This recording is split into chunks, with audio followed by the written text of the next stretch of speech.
Say my name. I am awake. I am the danger. I am the one who knocks.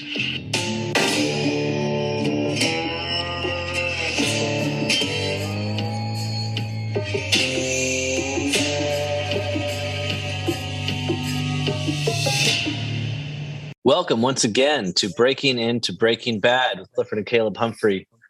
This is season 3, episode 1, called No Mas. Caleb, you want to provide a translation? I would probably think that it had to do with Walt's ability to continue the lie that he has been able to show to his I was hoping family. you could just kind of tell us what it means, because not everybody speaks Spanish. Oh, yeah, that's a really good point. Let me look that one up. I think it means no more. But yeah, I would say that he is not able to keep the lie that he's been Heisenberg this whole time, and kind of go from there because Skyler figured it out. And well, since you jumped to what it might mean, we can do that. So I think there's a couple things it could refer to. I think you're right. It means the no more of the lies. He can't continue. But it seems to me that the high point of this episode is when he meets with Gus, and Gus offers him an opportunity to continue to cook. And what does he say? No mas. No, I'm done. That's what I was thinking. But either way, maybe all those things. But it seems to be there's a lot of things in Walt's life that are no more. But he's also saying, I'm done. What does he say? I think he says, this isn't me. This isn't who I am. I'm not a criminal. I'm not a criminal. No offense to people who are. Mr. Frank. Yeah. So funny. Yeah. So real quick, just kind of a recap of what happens in this episode. We know about the plane crash that happened. We see now that the whole city of Albuquerque has kind of been shaken by this incident, and they're all wearing little, blue ribbon things that's showing kind of solidarity with the people who died. But just, it seems to be an incident that it's something that affected the whole city. So that's happening in the background. Walt is moving out of his house to an apartment complex, and Skyler is with a divorce attorney, and she brings him papers. And Jesse is at some kind of Lotus Club rehab place, and he's trying to work through he's trying to accept himself and that kind of a thing. And Walt is deciding he's done with the meth thing, and he's very determined still to make things work with Skyler. And Skyler seems pretty determined not to. She guesses that he's been involved in some kind of drug deal, and he comes clean with her about that. And so he's being honest with her, and she's like, okay, I'm not going to be married to you if that's what you're about. I can't do it. So we see Jesse trying to get back on his feet. We see Walt struggling to try and save his marriage. And that's kind of the main things. Anything else you want to add that happens in this? Nothing. I mean, yeah, you pretty much hit the gist of it. I know we're going to talk about the opening episode. I mean, the opening part of the episode, which I think thus far to date is probably the weirdest one that we've seen, even though we've seen several ones with the pink bear last season that kind of, went on throughout the whole season. But this one was pretty crazy. You don't know what's going on. You're right to bring it up here, though, because it's not just an introduction scene.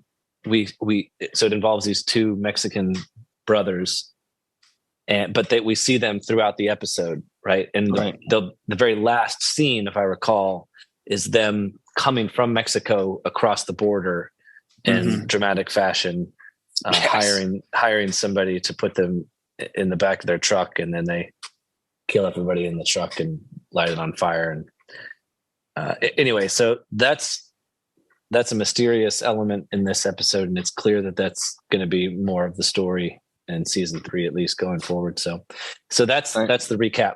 So let's dive into the intro then. So what's weird about the intro?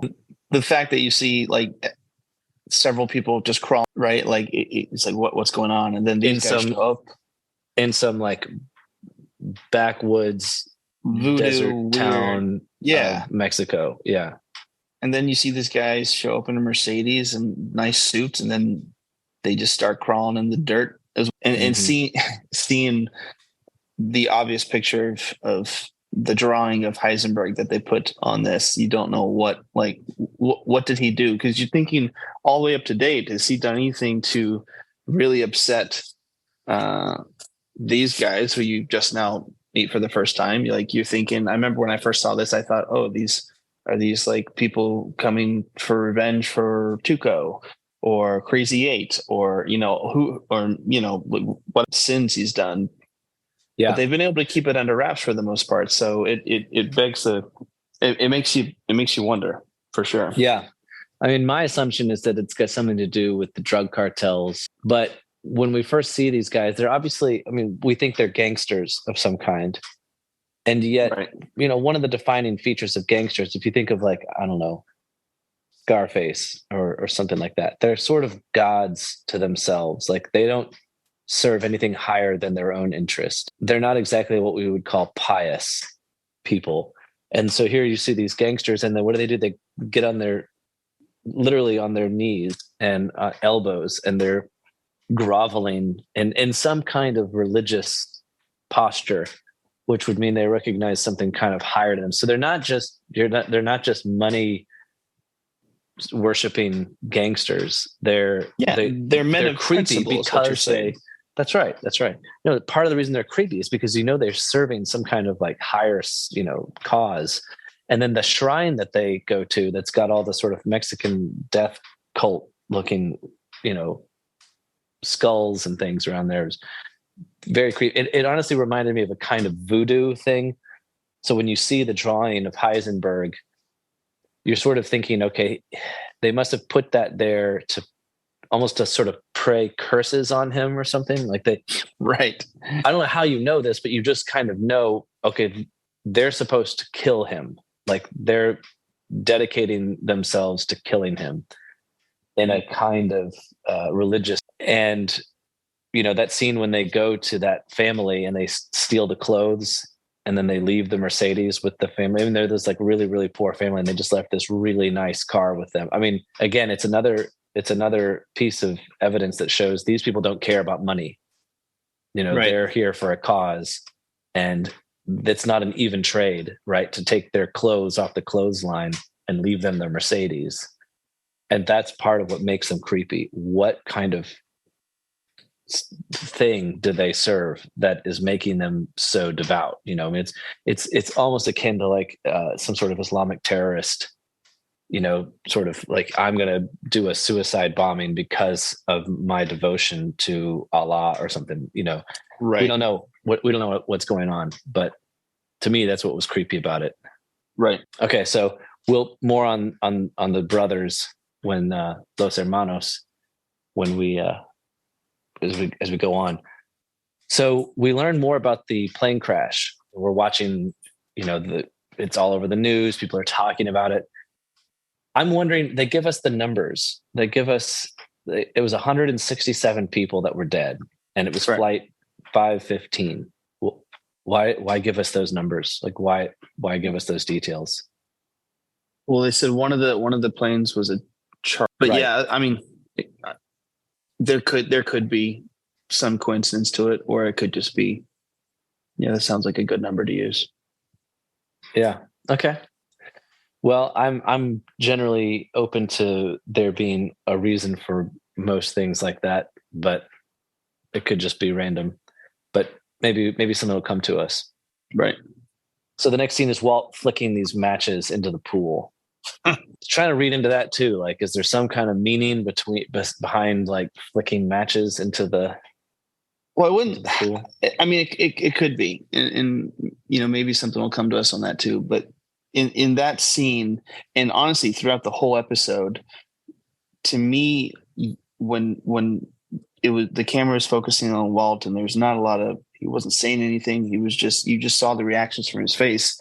He did a really good job, Bryan Cranston, of this whole episode of showing that he was just dealing with this internal conflict that he was trying to like map out in his head, because he's always trying to rationalize for everything that he's done.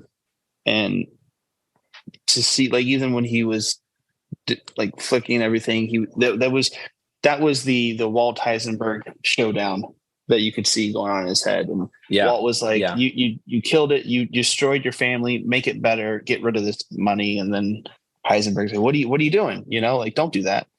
Yeah. Because he lights his money on fire. He puts it, he puts it all on the grill and lights it douses it in lighter fluid. And he does it in a hurry. Like, I better hurry and do this before I change my mind. Right.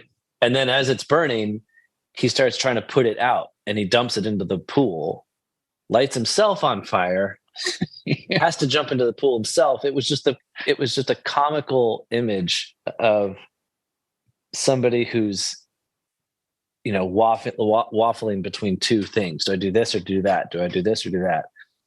And hearkening back to the title of the episode, No Mas, it's like, okay, I'm done with this. You know, I'm done with it. No more. You know, I'm going to burn it all. You know, and then whoa, wait. You know, maybe you know, later. You know, so he's definitely in a state of mind of indecision and what do I do? And there's a lot at stake. I think is what we see in that. So, okay. And then Hank shows up, and that was a kind of awkward, super awkward Hank. Yeah. So another piece of evidence for showing the weird state of mind that Walt's in, when Hank grabs the bag full of money and his, what you got in here? You know, cinder blocks or something. And he goes, what does he say? $500,000 in cash? Like, he just tells him $500,000 in cash. Yeah. Like, I don't think he's thinking, oh, he'll never believe me if I say this, therefore I'm going to put him off the scent by saying exactly what's true. I think he's almost flirting with danger at that point. He's like, yeah, I'm just going to tell him. He's probably not going to look, but I'm just he had the same look on when he bluffed Hank in cards. Yes. Yeah, that's right. Good point. Yeah. When he says, just like, whatever, you know? Yeah. Right. Yeah. Because he's bluffing again. He's bluffing again, right? Like, go ahead. Right. Check, open the bag and check if you want, you know? Right. Because he knows he's not going to. Yeah. Also, he just did not want to hear it. What Hank was saying, you know, it was like, oh, you know, absence makes the, you know, and he was just trying to come up with something. Like, he was just, right. You know, like, you know, gotta love Hank for wanting to help. You retreat, you know? And then you formulate, tactical and then you retreat, come back. And you cut. Yeah. Right. Yeah. Perfect. I mean, you gotta applaud Hank for trying, but they have such an awkward relationship. So trying to be that kind of guy in a relationship that they don't have was just, you know, awkward. Right. Okay, so we see Skylar at the divorce attorney. We see that she's very serious about this. And it's interesting because she was so, you know, she kind of always has a cause, right? Like, when we first meet her cause, make as much money by selling things on eBay and always hold out hope that you're going to be a great writer one day. You know, like, that's kind of her thing. And then the cause is help Walt, you know, get through his treatment and convince him to get the treatment and all of that. And now, as soon as he gets the treatment, now the cause is, you know, stay devoted to leaving him, you know, and so she doesn't waste any time right now. So we get just kind of a glimpse at where she's at right now. Yeah. And you kind of see her, I don't know if she's regretting it or anything like that, but the relationship she has right now with Walt Jr., AKA Flynn, is just not good. But I think he's kind of in the right, because she's not telling him, she's not telling anybody why she's doing this. So, like, if I'm Flynn, I'm wondering, like, what's going on? You know, you just broke up this family. Obviously, you're doing this. You're the driver behind this, but she also doesn't want to let people know about Walt. So, right. Right.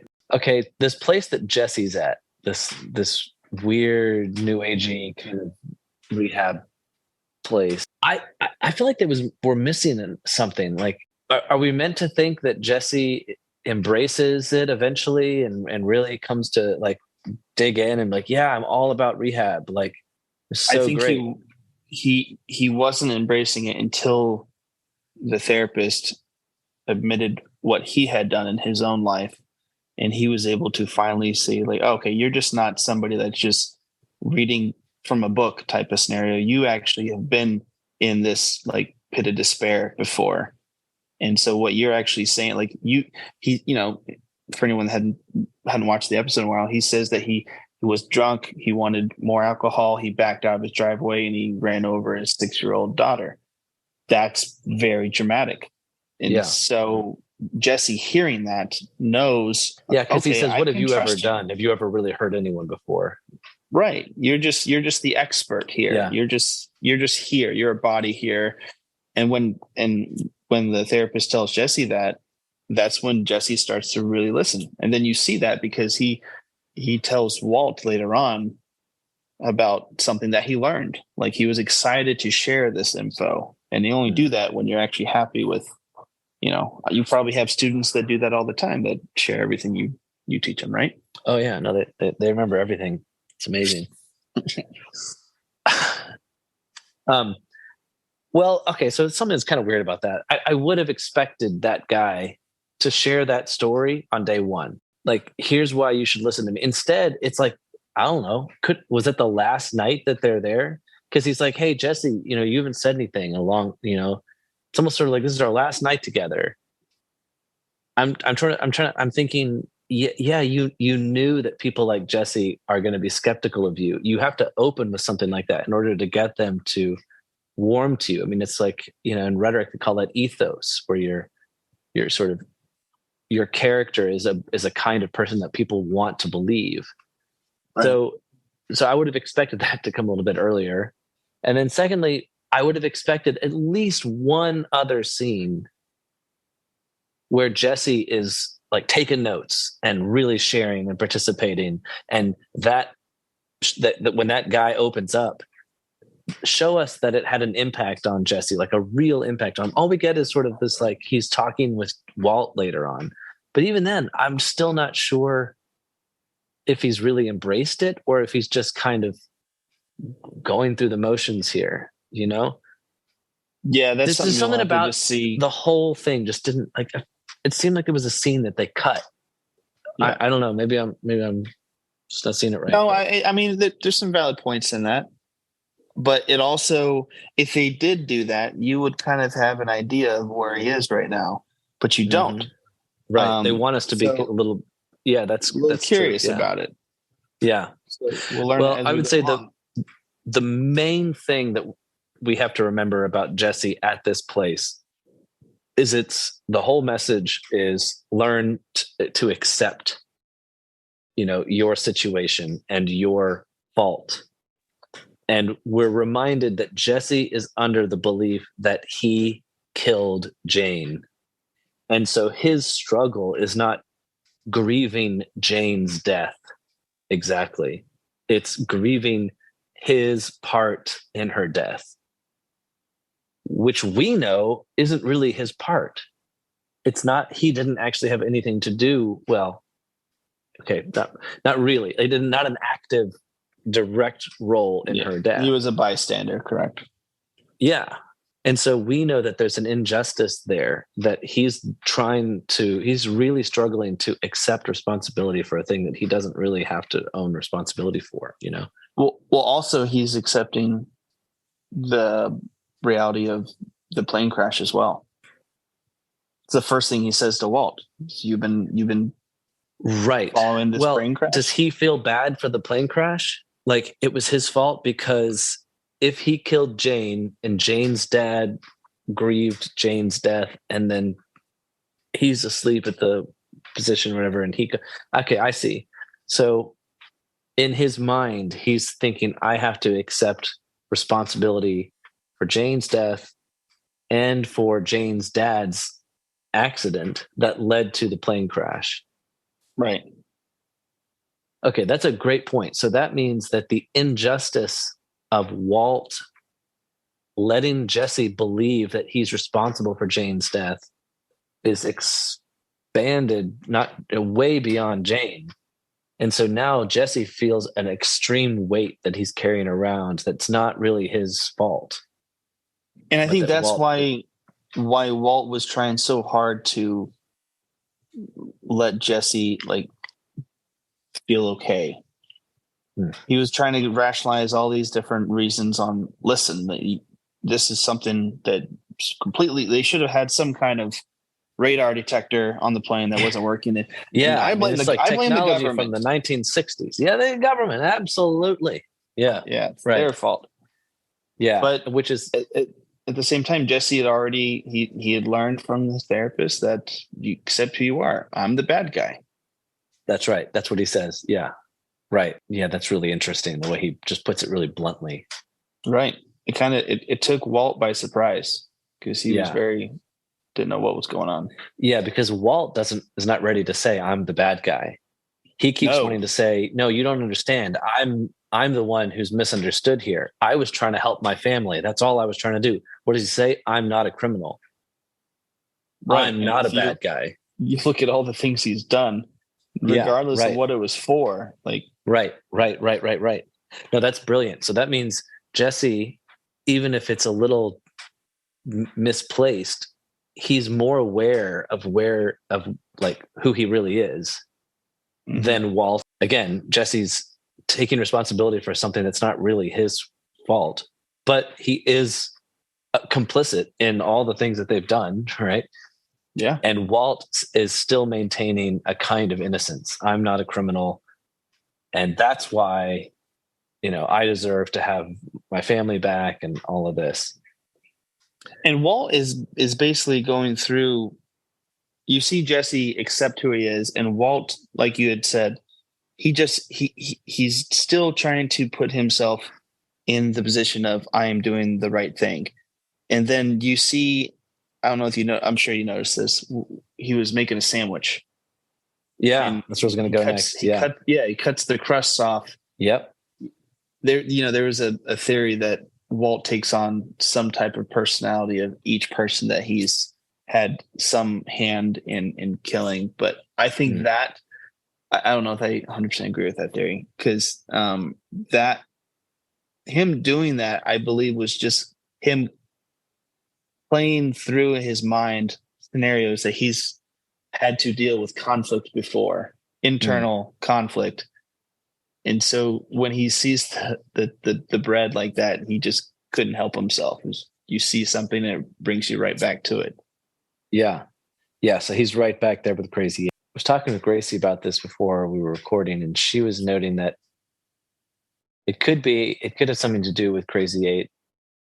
It could also have something to do with him just trying to maintain some degree of humanity and higher living, because he's living in this dank apartment by himself and he's having to eat, peanut butter and jelly sandwiches.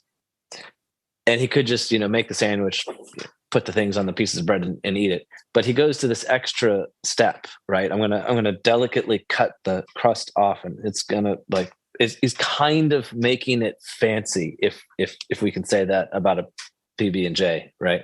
Right. But he's trying to maintain this respectability about him.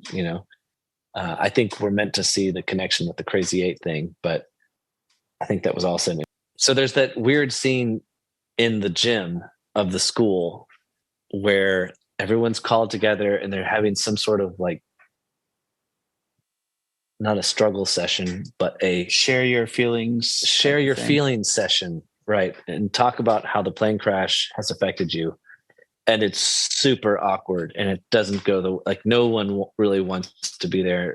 And the assistant principal, whatever, is forcing people to talk and trying to get students. And that one student says, hey, if there's a God and all, how can something like this plane crash happen? And that's the only time thus far that we've seen a direct reference to God.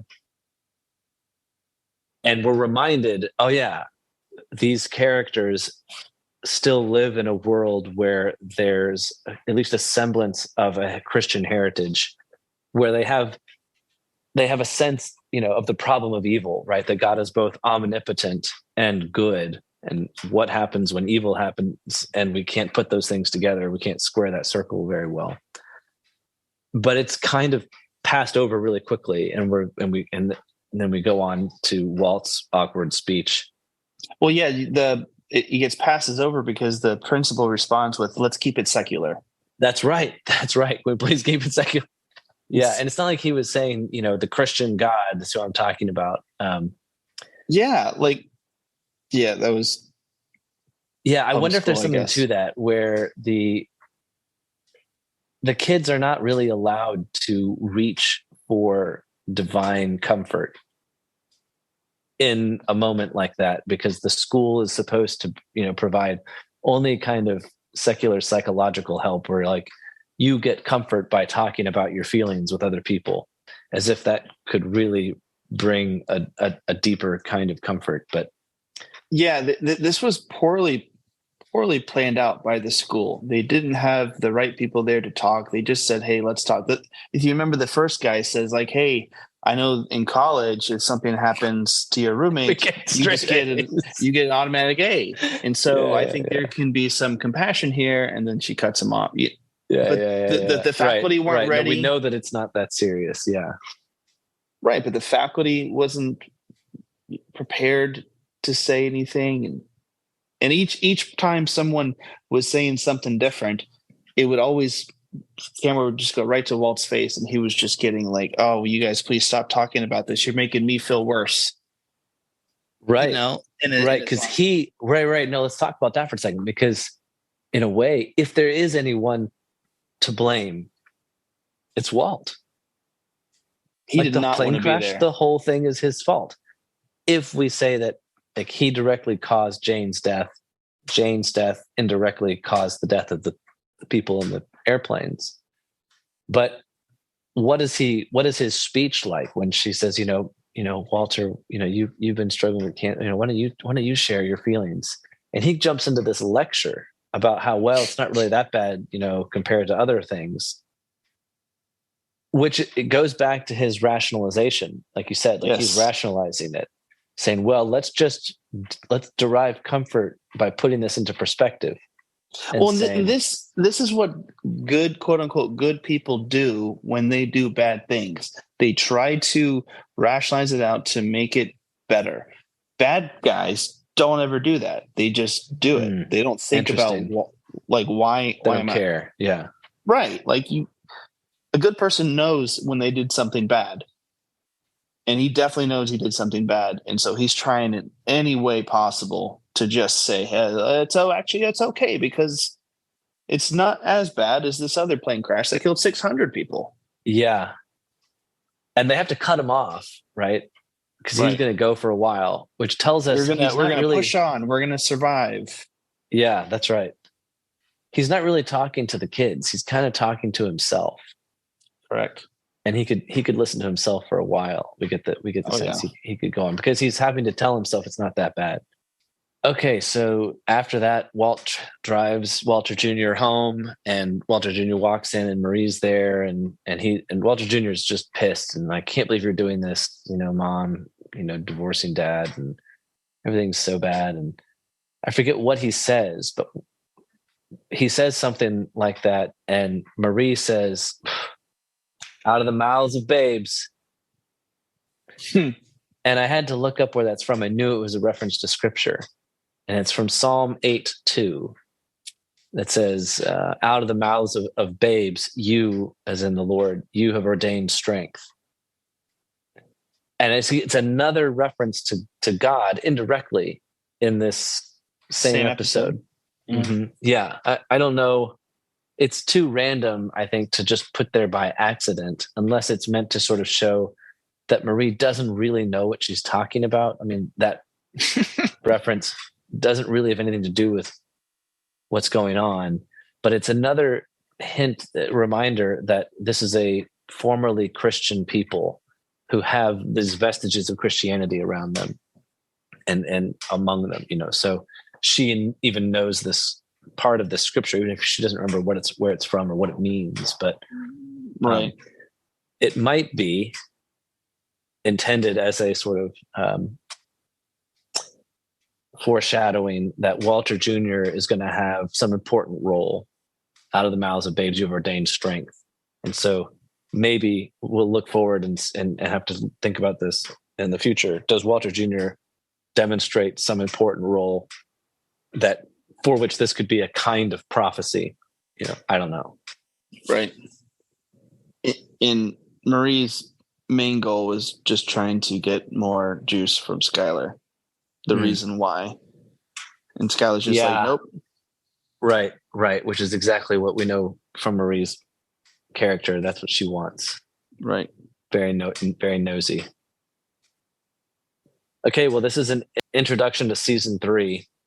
The last thing we see, again, as these two Mexican guys getting closer and closer to Walt. They're now in Texas, probably, I don't know, maybe Arizona. And they are violent. I mean, these guys just bloodthirsty. And they don't say a word, too. That's the other thing that's creepy about Not them. one. They don't talk to each other much at all. And they murder and, in cold blood, mercilessly, without any regret. They're almost like robots or people who have like zero emotion. I mean, psychopaths, that's kind of what you sense, which when you add to that their religious devotion, it's very odd. Like normally people who have a strong religious devotion are, emotional, or they have some kind of emotional connection. They're passionate, they're living for something. These guys are like very much like robots.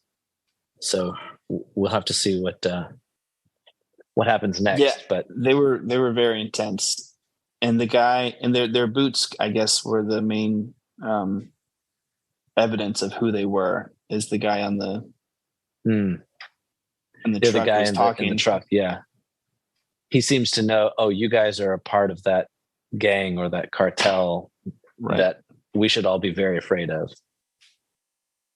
Right. Yeah. Okay. We also need to speak, and I think we did a little briefly, on when Skylar calls out Walt for being quote unquote a drug dealer. She's like, yeah, marijuana? No, it can't be. It's a cocaine. It can't be cocaine. And Walt the third time he tries to rationalize this is, I'm just a manufacturer. I'm just a manufacturer. Yeah, that's right. I'm not a dealer per se. Dealer. Yeah.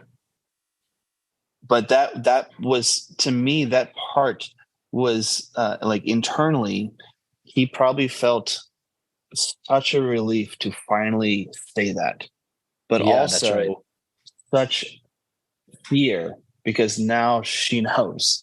Yeah, she can turn him over to Hank. Yeah, right. The one person that he was trying to keep from knowing anything about this, he finally had to admit it because she nailed it. Right? She nailed it. Yeah, right. Well, you can tell she's been thinking about it a lot, and she's thought about it and realized there's only one explanation for this. And then, her confronting him and her telling she leaves him with an ultimatum. I will not tell Hank if you sign these papers, which is a pretty big threat. Right. I honestly, if I'm her, I like it. It's a good move. It's a strong move. Yeah, it's a very strong move. I think when Walt picks up Jesse from the rehab place, it's interesting the lengths that he goes to try and tell Jesse it's not his fault, and then the bit of wisdom that you were talking about earlier that Jesse seems to have learned from that guru guy is you either run from things or you face, and that's kind of the slogan, his motto. And so we see that Jesse is kind of determined to face things, not run from them. And I think the jury's still out about what Walt's going to do. Is he going to run from things or is he going to face them? In a way, by owning up to Skylar, he's facing them, but he's obviously still not going to tell other people. He's going to try and what does he do from here?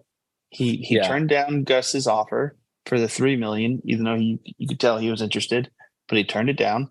Yeah. He doesn't have his kids. He's in an apartment. Yeah. This was So not how the plan was supposed to go. Right. No. So I think it was really important to note what he says when Gus says, "I've got this deal for you. All it requires is 3 months of your time, and you'll make $3 million." And you're right. Walt is extremely curious.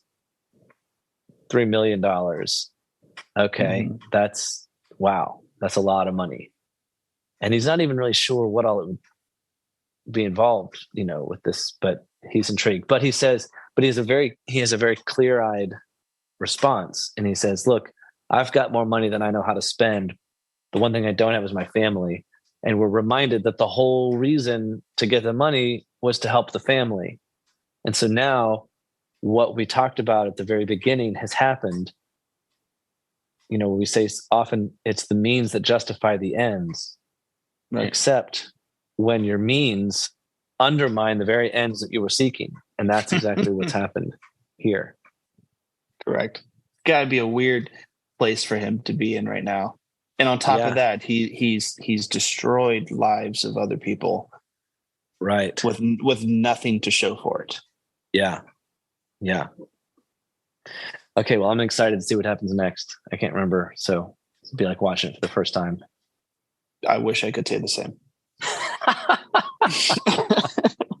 Well, awesome. You got anything else? No. All right. Well, thank you everyone for listening. Always, if you enjoyed this episode, please like, share, and subscribe. You can find these episodes on Apple Podcasts and YouTube, and you could follow and contact us on Twitter and our Patreon account at Breaking Into BB. So we will see you guys next time as we break into another episode of Breaking Bad.